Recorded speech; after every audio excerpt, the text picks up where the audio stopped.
તંત્ર વિદ્યા હતી, મંત્ર વિદ્યા હતી, મેલી વિદ્યા હતી, બ્લેક મેજિક હતું એની પાસે. એટલે એણે પોતાની પાસે થોડા અડદ લઈ આવેલો બજારમાંથી. એનો અડદ મંત્ર, મેલા મંત્રો ભણી પેલાની ઉપર અડદ નાખે અને વશીકરણ વિદ્યા શીખેલો. એટલે જેને અત્યારે આપણે ઇંગ્લિશમાં કહેવાય હિપ્નોટાઇઝ, ગુજરાતીમાં એને કહેવાય વશીકરણ વિદ્યા.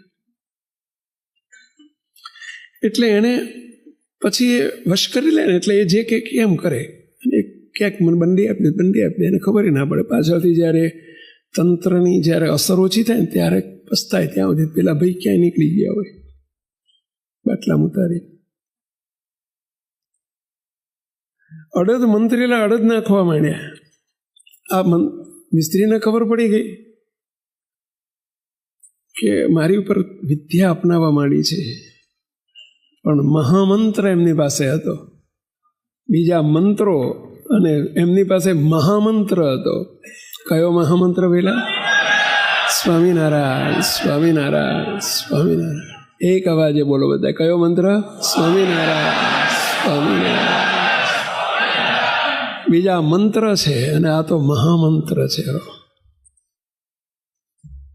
તો એને તુલ્ય ન આવે એવો આપણા બાપનો આપેલો મંત્ર સ્વામિનારાયણ, સ્વામિનારાયણ.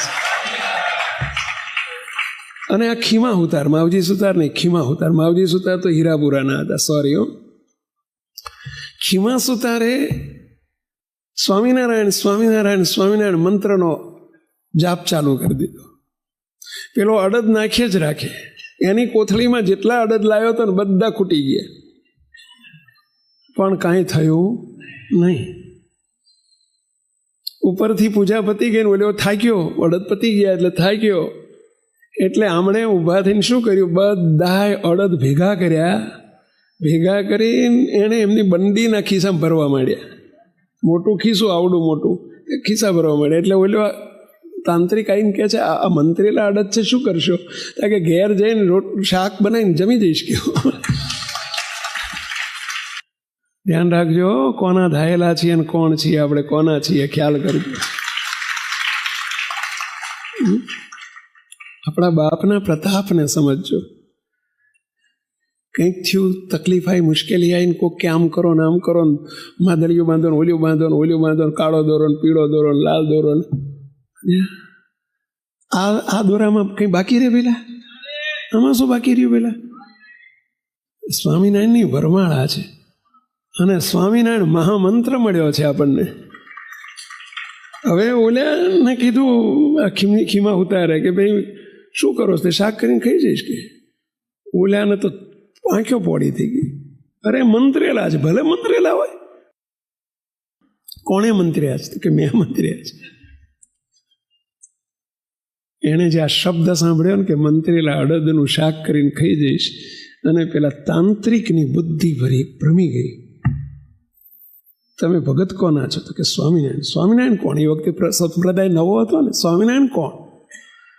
તો કે મારા ઈષ્ટદેવ ગઢપુરમાં અત્યારે બિરાજે છે, જેની દ્રષ્ટિએ, જેના સ્પર્શે, જેના સંબંધે, જેની પ્રસાદીએ, જેના દર્શને કોઈ હાથ જોડે તોય તે એ નહીં, એના સાધુ અનંતને ભગવાન સ્વામિનારાયણ અક્ષરધામમાં મૂર્તિના સુખમાં પહોંચાડી દે છે.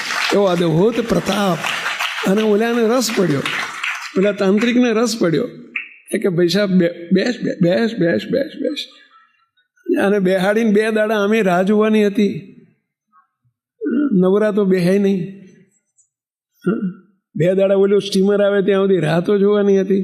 અને એમણે તો ગરાક મળી ગયું, બોલો. અને મહી પડ્યું તો મહિમા નીકળ્યા વગર રે વહેલા. આપણને નથી નીકળતો કોઈની આગળ, એનો અર્થ કે અંદર પડ્યું નથી હજુ. રહી કેમ શકાય? આપણા બાપનો મહિમા ગાયા વગર રહી કેમ શકાય?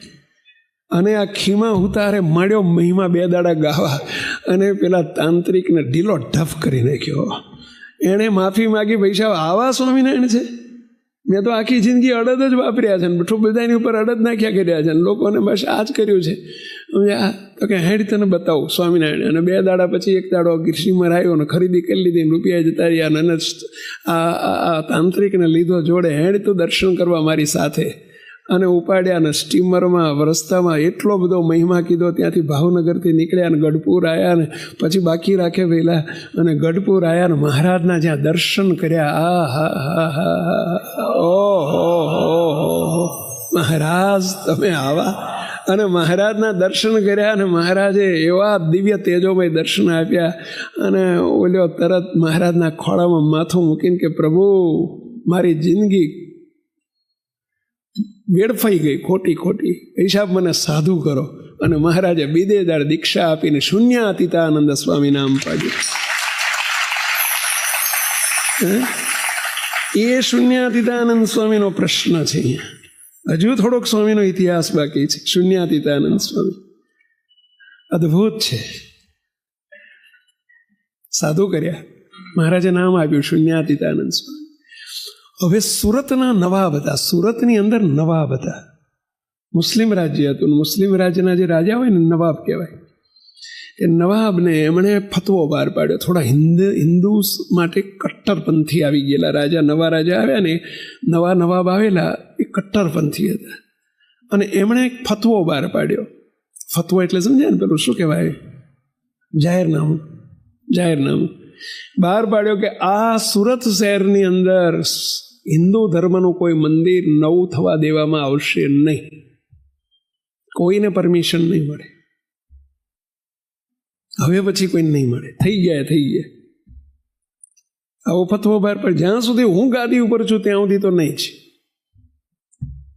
હવે થોડા દિવસ આ ફતવો બહાર પડ્યો અને થોડા દિવસ થયા ને એમાં એક ઘટના બની ગઈ સુરતની અંદર મંદિરની. સ્વામિનારાયણ ભગવાન પધારેલા પૂર્વે અને સ્વામિનારાયણ ભગવાનને પ્રાર્થના કરેલી અરદેશર કોટવાળ, ત્યાંના સુરતના અરદેશર કોટવાળ અને જાદવજી શેઠ ને બધા બીજા ભાઈચંદ શેઠ હતા. આ બધા શેઠિયાઓ અને બધા 2 4 5 હરિભક્તો. સુરતમાં એ વખતે સત્સંગી નહીં. 2 5 હરિભક્તોને પ્રાર્થના કરેલી કે મહારાજ આવડું મોટું રંગીલું શહેર છે સુરત શહેર, અને એમાં તમે મંદિર બનાવો ને મહારાજ, મંદિરનું કંઈક કરો ને. મહારાજ કે જરૂર થશે આવું કહી દીધેલું. અને ત્યાં થોડા દરામાં તો ફતવો આવી ગયો. પેલા નવાબે કે મંદિર કરવા દેવા નથી. કોઈ હિન્દુ સંપ્રદાયનું, હિન્દુ ધર્મનું કોઈ મંદિર નહીં કરવા દઉં. મહારાજ બોલી ગયેલા થઈ જશે, બહુ મોટું થશે, નહીં કે નહીં કરવા દઉં.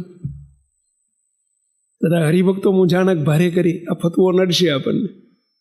અને એમાં સમાચાર મળ્યા કે રામપરા વિસ્તારની અંદર જ્યાં અત્યારે સ્વામિનારાયણ મંદિર, જૂનું મંદિર, વડતાલ તાબાનું જૂનું મંદિર રામપરા વિસ્તારમાં સુરતમાં છે. એ રામપરા વિસ્તાર આખો મિસ્ત્રીવાસ કહેવાતો, સુથારવાસ.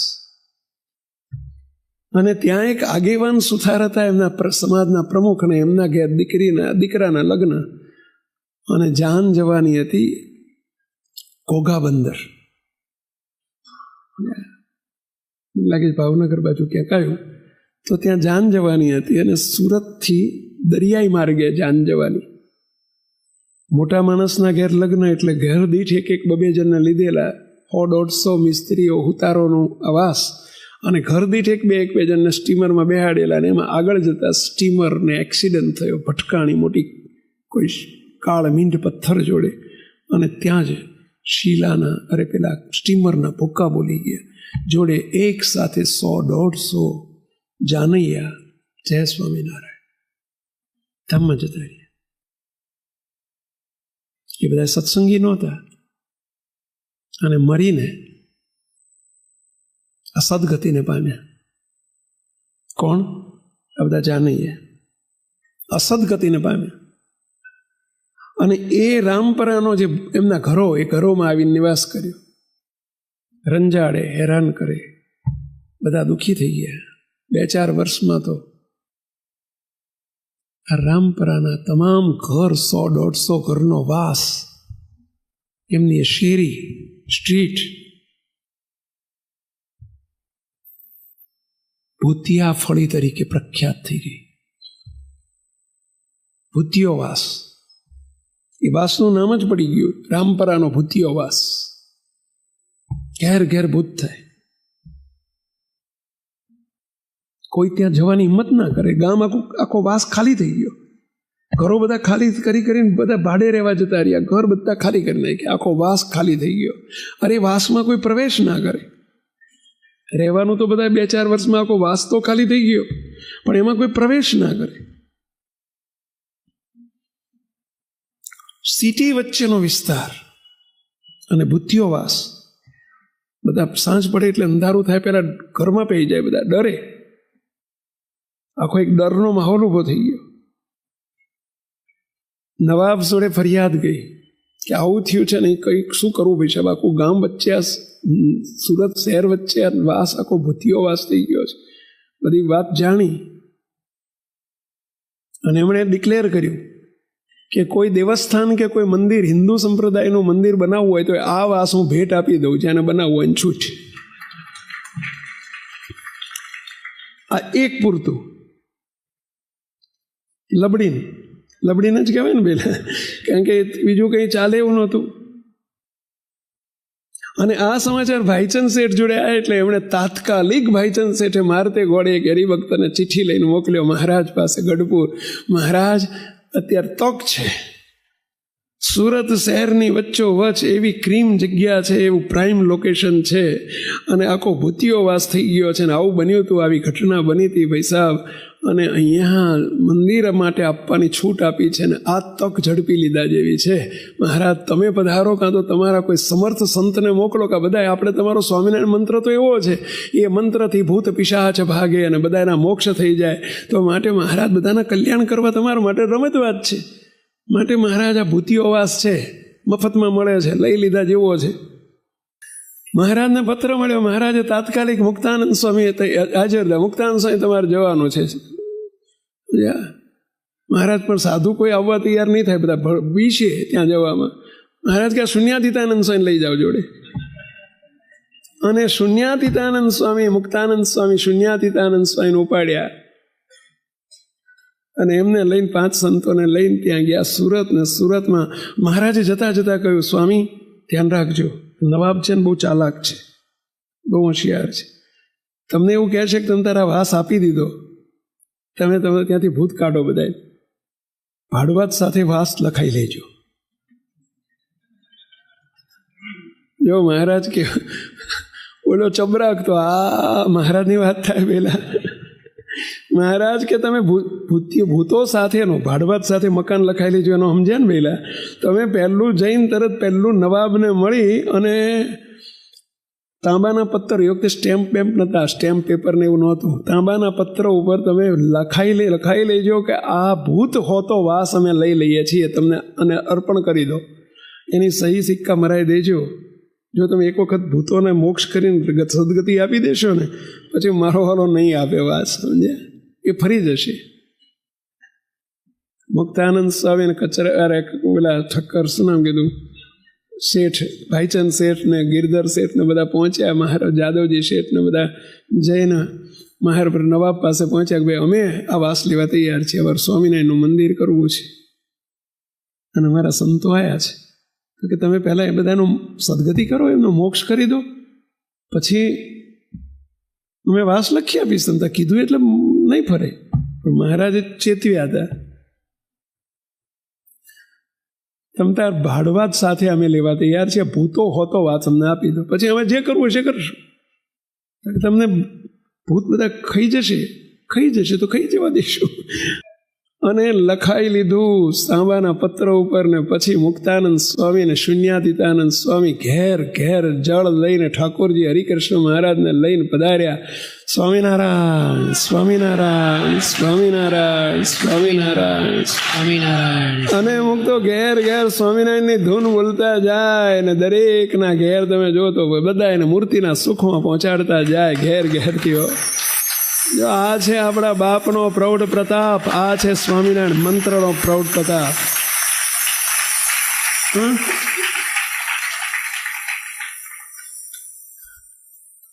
અને એના ઘેર જઈએ ને, નવા હોય ને, બોલો ગોખલામ કંઈક મૂક્યું હોય, શું છે કે મારા દાદાને બેહાડ્યા છે. એટલે આ દાદાને ભૂંડા અહીં બેહાડ્યા ગોખલામ, ખુરશીમાં નતા માતા, એ ગોખલામમાં આવું ભારે શરીર હોય, ખુરશીમાં નતા હમાતા, એને ગોખલામ બેહાડતી હતા બોલા એક નાળિયેરમાં. મૂકતો કે શું કરવાનું, કીધું બોરતું સ્વામિનારાયણ સ્વામી, દાદા મૂર્તિના સુખમાં શું કુંડા આવે.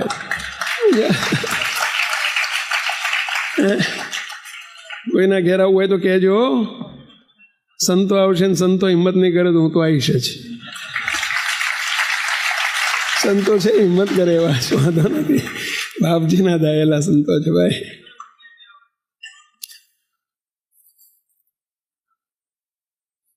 કોઈ દાડો આપણા ઘરોમાં આવું કઈ ના જોઈએ.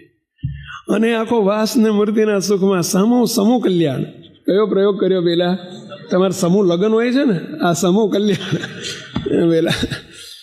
અને મહારાજે એક હારે બધા 150 ઘરમાંથી બધાને મૂર્તિના સુખમાં ઓકે. પછી એ વાસ તો લખાઈ દીધો હતો, ત્યાં મંદિર કરવાનું થયું. હજુ બધા પેલું જૂનું બધાને બીક પેસી ગયેલી ને, તે મુક્તાન સ્વામી તો પછી 2 દાડા રહીને જતા રહેવાના હતા.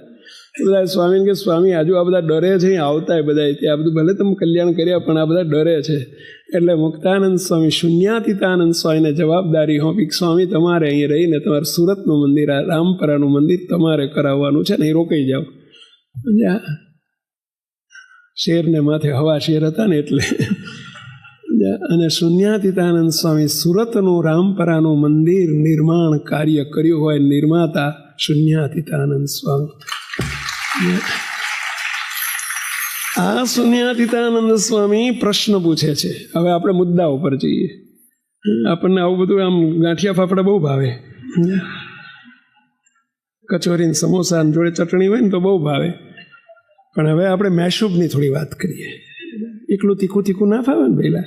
આપણો મૂળ મુદ્દો તો મેશૂબ છે. આ તો જોડે થોડું તીખું આપ્યું, બાકી આપણો ધંધો ઓરિજિનલ એ નથી, આ છે. હવે જોયો મહારાજ શું કે. શૂન્યાતીતાનંદ સ્વામીનો કેવો અદ્ભુત પ્રશ્ન છે. પછી શૂન્યાતીતાનંદ સ્વામીએ મહારાજને પ્રશ્ન પૂછ્યો, હે મહારાજ, જરા આ પ્રશ્ન અહીં બેઠેલી એક વ્યક્તિને ટચ થાય એવો પ્રશ્ન છે, આપણા માટે જ છે. એટલે જરા આપણા માટે જ છે એવું વિચારીને સાંભળજો. હે મહારાજ, જ્યારે સત્સંગ કરે છે, જ્યારે સત્સંગ થાય ને, નવો સત્સંગ થાય, કંઠી બાંધી આપણને નવા સત્સંગમાં આવ્યા હોય, જ્યારે નવો સત્સંગ થાય ત્યારે તો સત્સંગીમાં અને સાધુમાં અતિશય હેત થાય છે. મહિમા બહુ થાય, સંતોનો મહિમા બહુ સમજીએ, હરિભક્તોનો મહિમા સમજીએ. નવા હોય ને ત્યાં સુધી આમ બહુ સરસ મહિમા દોડ કરીએ, મહિમા ખૂબ રહે, અતિશય હેત હોય. અને પછી સત્સંગમાં આવ્યા પછી દિવસે મારું બેટું વધવાનું બદલે ઓછું થતું જાય છે,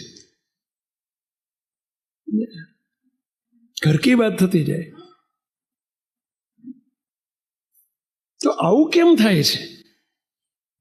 શું પ્રશ્ન પૂછે છે કે આવું કેમ થાય છે? દિવસે સત્સંગમાં હેત ઓછું થતું જાય છે, કે આવું કેમ થાય છે? વધવું જોઈએ, એના બદલે ઘટે છે કેમ? લાગુ પડે છે પેલા? કેટલાને લાગુ પડે છે? આંગળી ઊંચી કરજો જોઈએ.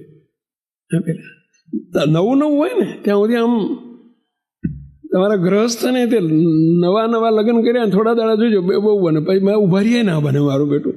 અહીંયા તો બને, પણ અહીં કેમ આવું થાય છે? સત્સંગમાં આવું કેમ થાય છે? અને એનો જવાબ મહારાજ જે આપે છે, અદ્ભુત. આપણે બધાને આમાં ટચ કરી જાય એવો જવાબ આપ્યો મહારાજે, પ્રેક્ટિકલ જવાબ. શું કહે છે મહારાજ? શ્રીજી મહારાજ બોલ્યા, જે પ્રથમ તો એને સંતને વિશે અલૌકિક મતિ હોય છે. જ્યારે નવા સત્સંગમાં આવ્યા હોય ને ત્યારે સંતને વિશે અલૌકિક મતિ હોય. અલૌકિક મતિ એટલે સમજ્યા પેલા? દિવ્ય ભાવ, ખૂબ દિવ્ય ભાવ હોય. અને પછી સંતનો અલ્પ દોષ જોઈને, સંતમાં કે હરિભક્તમાં નિકટ રહેવાનું થાય ને ત્યારે એને અલ્પ દોષ જોઈને પોતાની કુબુદ્ધિએ કરીને ઝાઝો દોષ પરઠે છે. અને કુબુદ્ધિ શબ્દ વાપર્યો. નાની બાબતમાં દોષ પરઠ્યા કરે. સાધુથી આવું થતું હશે, હરિભક્તો આમ થતા આગલા સ્વામી આમ બેઠા આમ બેહાતું હશે. આવી નાની બાબતમાં બોલો આપણે આમ અવગુણ અભાવ લીધા કરીએ. હરિભક્તોમાં અંદર અવગુણ અભાવ લીધા કરીએ. પછી થોડું આપણે ડિટેલ સમજીએ છીએ, જરા પેરેગ્રાફ વાંચી લઈએ. પછી એની અસદભાવના થઈ જાય છે. અસદભાવના એટલે દોષ બુદ્ધિ થઈ જાય છે. તેણે કરીને સંતને વિશે ઓછો ભાવ થઈ જાય છે. તે જો વિચારીને અસદભાવનાને ટાળે તો પ્રથમ હતો તેવો જ શુદ્ધ થાય, અને જો અસદભાવના ન ટાળે તો અંતે જાતા સત્સંગમાંથી વિમુખ થઈ જાય છે, સત્સંગમાંથી પડી જાય છે. હવે પ્રશ્ન થોડોક આપણે એ સમજવો છે. જો બહુ મોટું જોખમ બતાવી દીધું છે. છેલ્લું વાક્ય વાંચીએ અને ત્યાં અરરાટી થવી જોઈએ. જો તમે બ્રેક ન મારી, જો સાવધાન ન બન્યા, તો જરૂર સત્સંગમાંથી સત્સંગ છૂટી જશે.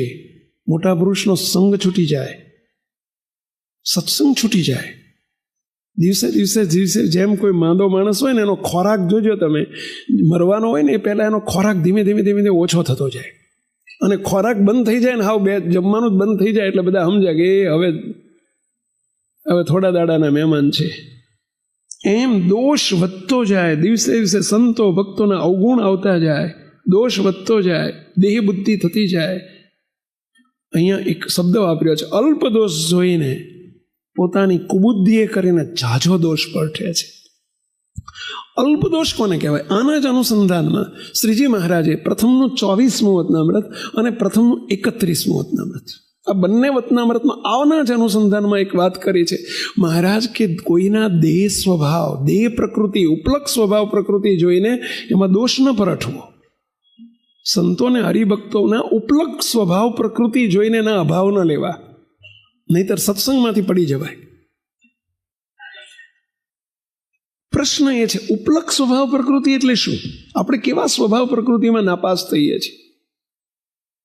તો જોજો તમે બધા નિરખીને બહુ સેવકે તો આ વાતનું બહુ અધ્યયન કર્યું છે. પછી આપને કહી રહ્યો છે કે અલ્પદોષ સ્વભાવ પ્રકૃતિ કોને કહેવાય? કેવામાં આપણને દોષ દેખાઈ જાય છે? પંચ વર્તમાનમાં ફેર ના હોય, નિષ્કામ ધર્મમાં ફેર ના હોય. એ તો બહુ મોટી વાત થઈ ગઈ. પણ સામાન્ય કેવા સામાન્ય સ્વભાવ? કોઈકને બોલ કરવાનો સ્વભાવ હોય, આપણને તરત એમ થાય શું આરો જીવ આવડી મોટી હરિભગત થઈને બોલ કરે છે. કોકનું મન ધાર્યું કરવાનો સ્વભાવ હોય, કોઈકનો ક્રોધી સ્વભાવ હોય, વાતે ગુસ્સો આવી જાય, એવો સ્વભાવ હોઈ શકે. અવરભાવ છે. કોઈકનો ઈર્ષ્યાવાળો સ્વભાવ હોય, કોઈકનું સારું દેખી ના શકે. કોઈકનો મન ધાર્યું કરવાનો સ્વભાવ હોય. મન ધાર્યું એટલે પોતાને નક્કી કર્યું એ જ છોડે જ નહીં. અઠીલો સ્વભાવ હોય, હઠ ના છોડે. કોકને જીભ કડવી હોય, એવું બોલી નાખે કોઈકને ખોટું લાગી જાય. કોઈના અવગુણ લેવાનો સ્વભાવ હોય. કોઈકને કાર્ય કરવાની શૈલી અલગ અલગ હોય. જો આવા બધા અલ્પ સ્વભાવ પ્રકૃતિ એટલે શું? આ કાર્ય કરવાની શૈલી અલગ હોય. તુંડે મતીર ભિન્ના. દરેકની તમે જોજો, બે ભાઈ હોય ને સગ્ગા, અરે જોડિયા ભાઈ હોય, બોલો ટ્વિન્સ હોય ને, તો બંનેનો તમે જુઓ ને તો કોઈકનો વિચાર જુદો હોય ને બીજાનો વિચાર જુદો હોય. પેલાની શૈલી જુદી હોય ને પેલાની શૈલી જુદી હોય. બની શકે કે ના બની શકે? પહેલા જુદું રહેવાનું જ. Mentally we should prepared. સત્સંગમાં આવ્યા છીએ, ઘરમાંય તે પરિવારમાંય તે તમને વિનંતી કરું છું, મુક્ત વેરાયટીઝ છે આ બધી, રહેવાની જ. માનસિક રીતે તૈયાર રહો. એમાં અવગુણ લઈને આપણે પાછા ના પડી જઈએ. આ તો આવો જ છે, ગાંઠો ના વાળીએ. આ બધા દેહ ઉપલક સ્વભાવ પ્રકૃતિ છે, દૈહિક સ્વભાવ પ્રકૃતિ છે. વળી કોઈની વ્યવહારિક સૂઝબૂઝનો ક્યાંક અભાવ હોય. વ્યવહારિક સૂઝબૂઝ એટલે સમજ્યા ને, કોકનામાં આમ જનરલ સેન્સ ઓછી હોય ને કોઈનામાં વધુ હોય. કોઈનામાં ચીવટનો, ચોકસાઈનો સ્વભાવ હોય. કોઈ પણ વસ્તુ ચોકસાઈપૂર્વક કરવા જોઈએ. કોઈનો સ્વભાવ ચોકસાઈ, આના જીવમાં ચોકસાઈ હોય જ નહીં, લગડદગડિયું કામ હોય. તમે જુઓ ને દેશી ખાતું આખું બની શકે. કોકનો વધુ સ્વચ્છતાનો આગ્રહ હોય ઘરમાં, અને કેટલાક ગરબડિયા હોય, ગંધાતા હોય. જો તો ઘરમાં જ્યાં ત્યાં ચાદર મૂકી દીધી હોય, જ્યાં ત્યાં પાથરીને પછી વાળવાનું પડી ના હોય, કચરો પડ્યો હોય તો ચિંતા ના હોય. પ્લેટફોર્મ આખું રસોડાનું ગંદુ રાખતા હોય. હવે સાસુમાં હોય તો ચોકસાઈવાળા હોય તો એ ડખાડખી ચાલુ. મુક્ત આ બધા ઉપલક સ્વભાવ પ્રકૃતિ છે. આ બધા ઉપલક સ્વભાવ પ્રકૃતિ છે. આ તો આપણને કોઈનો આળસો સ્વભાવ હોય, કોઈનું તમે જોજો કામ શીઘ્ર કરવા જોઈએ. ઘણાના એવું હોય ને આમ તરત આ પાર કે પેલે પાર પતાઈ દેવાનું. આમ તમે જોવો તો ઘણાનો આવો તીવ્રતાનો સ્વભાવ હોય. કેટલાક આળસુ હોય, કાલ કરશું, પમદી કરશું, પછી કરશું, અને પછી પછવાડું ને આગળ ધનવાડું. એ પછી થાય ને કામ પૂરું થાય નહીં. આવા સ્વભાવ હોય. તમે આ બધી વાત થાય છે ને ત્યારે તમે તો તરત તમારા ઘરમાં જોતા હશો કે હા જો જો જો અમારા ઘરવાળાનો આવો જ છે. બાપુ તમારી જોડે જરા આવવા દેજો, આપણું જોજો જરા. હા બેને, થોડું આપણું જોજો. આ બધા વિવિધ પ્રકારના સ્વભાવ છે, વિવિધ પ્રકારની પ્રકૃતિઓ છે. મુક તો કોઈને રોકટોક કર્યા કરવાનો સ્વભાવ હોય. કંઈક થાય ને ટોક ટોક ટોક ટોક કર્યા જ કરે. સહેજ પુત્ર વધુ હોય ને તેલ સહેજ વધુ નખાઈ ગયું હોય ને વઘારનું, તો તરત જોડે ઊભા હોય ને, તમારા પપ્પાએ તેલનો ડબ્બો લઈને જ મોકલ્યા. હો, અરે તારું ભલું થાય.